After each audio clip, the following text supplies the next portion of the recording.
ចាសម្រាប់តមកទៀតចូលដល់លោកអ្នកដែល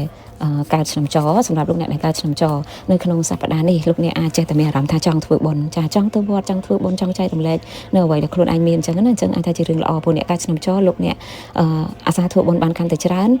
ខ្សែជីវិតរបស់យើងនឹងជួបរឿងល្អកាន់តែច្រើនព្រោះដោយសារអ្នកការចំចយើងអាចមានជាប់ជំពាក់នៅកម្មចាស់ច្រើនអញ្ចឹងណាអញ្ចឹងតើតាអាសាធ្វើបុណ្យចាហើយសម្រាប់រឿងលុយកាក់វិញនៅក្នុងសប្តាហ៍នេះអ្នកការឆ្នាំច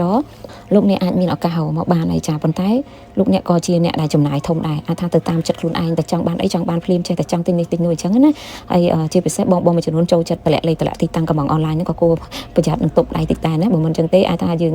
ដាច់ខែហ្នឹងរលុយអត់ឃើញទេចាហើយសម្រាប់អ្នកកើតឆ្នាំចលោកអ្នកត្រូវប្រយ័ត្ននៅក្នុងសប្តាហ៍នេះពាក់ព័ន្ធនឹងរឿងលុយកាក់ការយកលុយកាក់ទៅ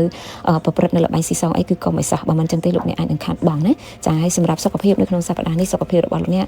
អាចថាមានឱកាសអាចនឹងជួបមុខពេទ្យហើយទោះថាមិនឈឺអីធ្ងន់ក៏យើងមានការត្រួតពិនិត្យការឆែកសុខភាពអីអញ្ចឹងណាចាពាក់ព័ន្ធជាមួយនឹងរឿងការងារលោកអ្នកដែលមានការងារជាប្រចាំការងាររបស់អ្នកឃើញថាមានឱកាសជោគជ័យមានឱកាសថ្មីសម្រាប់លោកអ្នកនឹងទទួលបានការកោតសរសើរមួយពីថ្នាក់លើច្បាយនេះហ្នឹងគឺអាចមានចាហើយសម្រាប់ការរកស៊ីឃើញថាមានឧបសគ្គខ្លះសម្រាប់យើងតែបើលោកអ្នកមិនចោះចាញ់ទេយើងអាចទៅមកបាននៅក្នុងសប្តាហ៍នេះហើយពាក់ព័ន្ធនឹងរឿងស្នេហា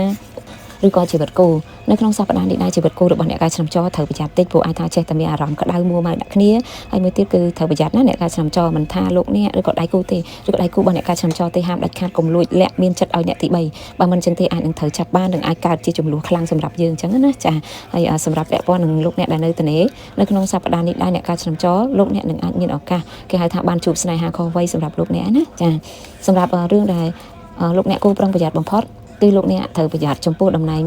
មនុស្សភេទប្រុសចាស់អាយុច្រើនជាងអាចថាប្រយ័ត្នត្រូវគេលួចចាក់យើងពីក្រោយខ្នងគេអាចនឹងធ្វើជាល្អដូចជាជួយយើងបង្ហាញផ្លូវយើងពេលដែលយើងដើរទៅគេទាញយើងតម្លាក់តែម្ដងចាអញ្ចឹងត្រូវប្រយ័ត្នណាចាហើយចុងក្រោយការធ្វើបុណ្យរបស់លោកអ្នកអាសាធ្វើបុណ្យមួយក្មេងទៅដើម្បីលើករាសីរបស់យើងពណ៌លើករាសីរបស់លោកអ្នកគឺមានពណ៌ស្វាយពណ៌ប្រផេះចាហើយនឹងពណ៌ក្រហមណាចាលេខសំណាងគឺមានលេខ52